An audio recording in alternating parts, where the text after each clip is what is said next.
Good morning student. Fourth semester में हम भौतिक संसाधनों की बात कर रहे थे विद्यालय प्रबंधन एवं प्रशासन में। तो भौतिक संसाधनों में हमने जो विद्यालय भवन है, फर्नीचर है, क्लासरूम है और पुस्तकालय है, प्रयोगशाला है और क्या कहते हैं शौचालय है, इसके बारे में बात हो चुकी है। जो विद्यालय के जितने भी टीचिंग एड है, टीचिंग मटेरियल है या शिक्षा में जिन नवाचारों को शामिल किया गया है उसके बारे में हम आगे बात करते हैं। तो सबसे पहले हम बात करते हैं विद्यालय के जो संसाधन हैं। तो यहाँ पर संसाधनों को हम दो भागों में डिवाइड करते हैं, एक भौतिक संसाधन और एक मानवीय संसाधन। भौतिक संसाधन में वो सारे इंस्ट्रूमेंट आ जाते हैं, जैसे वो विद्यालय, आपका विद्यालय भवन है, फर्नीचर है और क्लासरूम है, कंप्यूटर है और जितने भी और अदर संसाधन है जो हार्डवेयर हैं, वो सारे भौतिक संसाधनों के अंतर्गत आ जाते हैं। हम बात करते हैं मानवीय संसाधन की।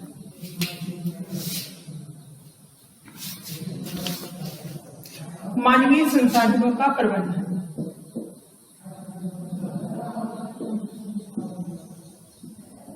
Fourth semester.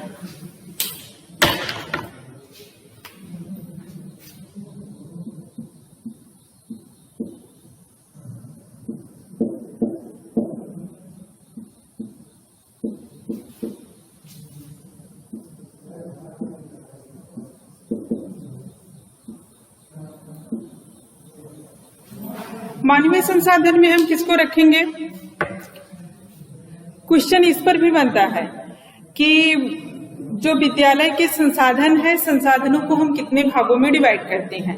तो जब इस तरीके के क्वेश्चन आते हैं तो यहाँ पर सिंपल सा इसका आंसर हो जाएगा कि संसाधन, विद्यालय के जो संसाधन है वो दो हैं, एक भौतिक संसाधन और एक मानवीय संसाधन। इसको आप संगठन भी बोल सकते हो कि भौतिक संगठन और मानवीय संगठन। और अब हम बात करते हैं मानवीय संसाधन की। तो मानवीय संसाधन में हम किन चीजों को रखेंगे? तो सबसे पहले यहाँ पर हम रखेंगे शिक्षक को।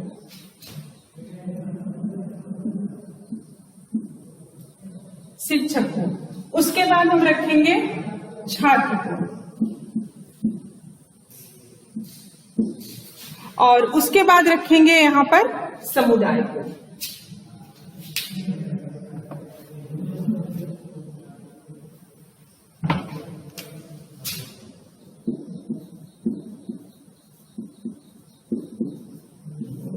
यानी कि मानवीय संसाधन के अंतर्गत शिक्षक, छात्र और समुदाय आ जाएगा। तो यहाँ पर जो समुदाय है इसको हम कई भागों में डिवाइड कर देते हैं। इसमें सबसे पहले आएगा ग्राम शिक्षा समिति।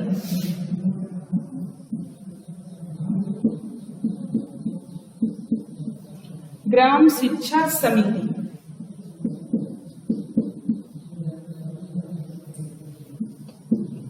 उसके बाद आएगा शिक्षक अभिभावक संघ।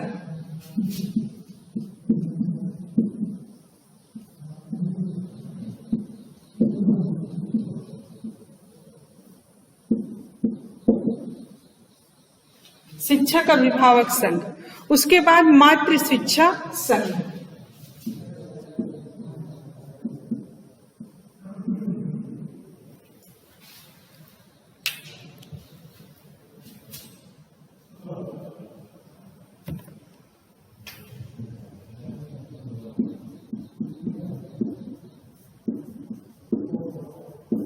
मातृ शिक्षा संघ। उसके बाद महिला प्रेरक दल।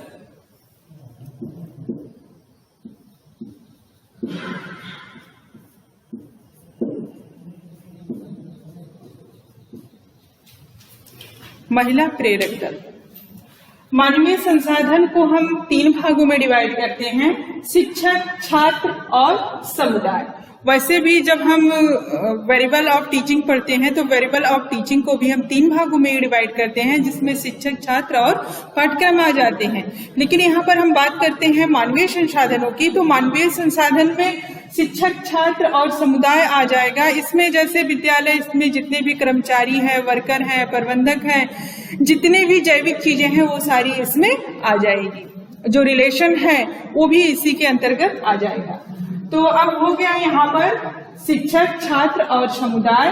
और समुदाय को हम डिवाइड करते हैं 4 भागों में। तो एक होगा इसका महिला शिक्षा समिति, अगला होगा शिक्षक अभिभावक संघ, थर्ड होगा मातृ शिक्षा संघ और चौथा होगा महिला प्रेरक दल। उसके बाद हम यहाँ पर आप बात करते हैं शिक्षक की। सबसे शिक्षक की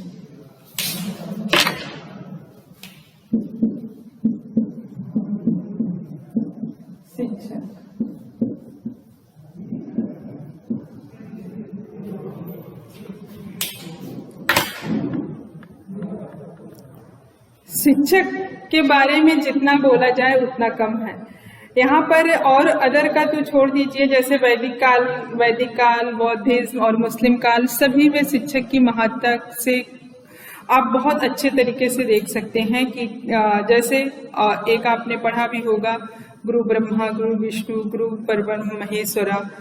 तो जिस गुरु की तुलना पर ब्रह्म और परमेश्वर से की जाती है, तो यहाँ पर शिक्षक की महत्व को ये लाइन बहुत ही अच्छी तरीके से दर्शाता है। लेकिन यहाँ पर जब हम इसका डिफाइन हम मानवीय संसाधनों के अंतर्गत कर रहे हैं, तो एक शिक्षक के अंतर्गत किन चीजों को होना चाहिए कि वो एक परफेक्ट शिक्षक बन सके, उसकी भूमिका क्या है, यानी कि रोल्स ऑफ टीचर, शिक्षक की भूमिका क्या है, क्वालिटीज ऑफ टीचर, एक शिक्षक में कौन कौन से गुण होने चाहिए। तो सिंपल सी बात है कि एक शिक्षक की भूमिका क्या होती है। एक शिक्षक दार्शनिक के रूप में होता है, यानी कि शिक्षक का काम फिलोसफर का भी होता है, उसको अपने सब्जेक्ट के साथ साथ अदर चीजों का भी नॉलेज होना चाहिए। उसके बाद शिक्षक एक निर्देशक भी होना चाहिए, यानी कि वो किसी भी चीज को अच्छे तरीके से दिशा निर्देश कर सके। छात्रों का मित्र होना चाहिए उसे, ताकि छात्र अपनी बात को आसानी से बिना किसी हेजिटेशन के शिक्षक के सामने रख सके। और उसके बाद एक शिक्षक हमेशा ही एक कुशल प्रबंधक होता है, क्योंकि जब तक शिक्षक के अंदर अच्छे से मैनेज करने की क्षमता नहीं आएगी तब तक कोई एक अच्छा शिक्षक नहीं बन सकता है। और उसके साथ साथ एक शिक्षक में लीडरशिप भी होनी चाहिए, वो छात्रों में लीडरशिप क्वालिटी को डेवलप करे, छात्रों में खोई हुई प्रतिभा को डेवलप करे, उसको उसके पावर को बताए, उसकी कैपेसिटी को बताए और उसके अंदर क्यूरियोसिटी डेवलप करे, यानी कि सब्जेक्ट नॉलेज के साथ साथ वो छात्रों के अंदर ऑनेस्टी, क्यूरियोसिटी भी उसके अंदर डेवलप करे। और साथ ही साथ एक शिक्षक को एक अच्छा शोधकर्ता होना चाहिए, यानी कि उसको परमानेंट अध्ययन और अध्यापन में लगे रहना चाहिए। क्योंकि आप देख सकते हैं रविन्द्रनाथ टैगोर ने भी कहा है कि कोई भी बुझा हुआ दीपक दूसरे दीपक को नहीं जला सकता है, यानी कि किसी दूसरे दिए को रोशनी देने के लिए जलते हुए दिए का ही इस्तेमाल किया जाता है। उसके बाद गुण क्या होना चाहिए उसमें, क्या क्वालिटीज होनी चाहिए उसमें, तो सबसे जो मेन बात है कि उसको प्रशिक्षित होना चाहिए। जब वो ट्रेंड नहीं है किस तरीके से किसी चीज को पढ़ाएगा, जब उसके लिए उसको कोई अनुभव ही नहीं है, एक्सपीरियंस ही नहीं है, तो कैसे हो पाएगा, तो उसको प्रशिक्षित होना चाहिए।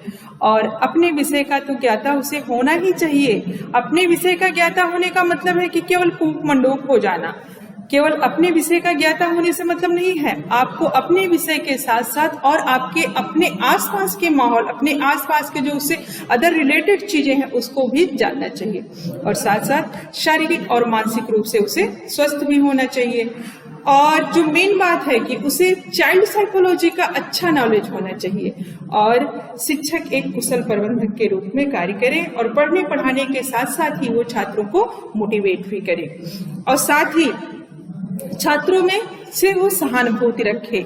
और वैसे भी अगर जो हम टीचर्स की क्वालिटीज की बात करते हैं तो उसमें सबसे पहला आ जाता है हेल्थ, यानी कि आप शारीरिक रूप से स्वस्थ हों और साथ ही साथ आपका इंटेलिजेंस, कि आपका इंटेलिजेंस क्या है, उसके बाद कि आप में सिंसियरिटी क्या है, ऑनेस्टी क्या है और इमोशनल स्टेबिलिटी क्या है, और उसके साथ साथ सेंस ऑफ रिस्पॉन्सिबिलिटी, आप अपने उत्तरदायित्वों को कितना समझते हैं। उसके बाद आप में जजमेंट क्या है, आप किसी चीज को अच्छे तरीके से जज कर पाते हैं या नहीं, और साथ ही साथ आप किसी भी बच्चों के साथ पार्शलिटी ना करें। आप कास्टिज्म ना देखें, पार्शलिटी ना देखें, छात्रों की योग्यता और गुणों के अकॉर्डिंग भी, या उनको यहाँ पर आप देख सकते हैं कि आपके क्लास में तो 2 टाइप के छात्र हैं, एक फास्ट लर्नर है, एक स्लो लर्नर है। तो आप यहाँ पर छात्रों को उनके मेंटेलिटी के अकॉर्डिंग हैंडल करें, और उसके साथ साथ आप एक अच्छे ऑर्गेनाइजर भी हों कि किसी भी चीज को अच्छे तरीके से ऑर्गेनाइज कर सके, और उसके साथ साथ आप में स्टिमुलस वेरिएशन करने की भी क्षमता हो, यानी कि छात्रों में उद्दीपन परिवर्तन करने की क्षमता एक शिक्षक में होनी चाहिए। तो शिक्षक में बहुत सारी बातें, जब इतनी सारी बातों को मिलाकर हम एक शिक्षक में देखते हैं तो उस शिक्षक को परफेक्ट शिक्षक माना जाता है कि एक शिक्षक छात्रों को कितने अच्छे तरीके से सिखा पाता है। यानी आपके क्लास में 2 टाइप के छात्र हैं, एक फास्ट लर्नर, एक स्लो लर्नर। जो फास्ट लर्नर है उसको सीखने में कोई दिक्कत नहीं है, जो आपके क्लास का स्लो लर्नर है, आप उस स्लो लर्नर छात्र को कितने अच्छे तरीके से सिखा पाते हैं और उसका कितने अच्छे तरीके से व्यवहार परिवर्तन कर पाते हैं कि जो आपका वांछित लक्ष्य है वो प्राप्त हो सके। और साथ ही साथ कि यहाँ पर जो शिक्षक की भूमिका है वो प्राकृतवादियों के अकॉर्डिंग हो या वैदिक काल के अकॉर्डिंग हो या बुद्धिज्म के अकॉर्डिंग हो, यहाँ पर सबसे अगर जो पहले की बात देखें तो वहां पर शिक्षक केंद्रित शिक्षा व्यवस्था थी, लेकिन वर्तमान समय में छात्र केंद्रित शिक्षा व्यवस्था है, जिसके तहत एक शिक्षक रहेगा तो, लेकिन वो एक दिशा निर्देशक के तहत छात्रों का दिशा निर्देश करेगा, और छात्र को मतलब उनका मेन रोल है, यानी कि छात्र की भूमिका मेन है, जिसमें शिक्षक उसका दिशा निर्देश करे, उसका पथ प्रदर्शन करे और छात्र को मेन वैल्यू देकर उसको उसका एक सही रास्ता दिखाए। थैंक्स। इसके आगे की क्लास से हम कल बताते हैं।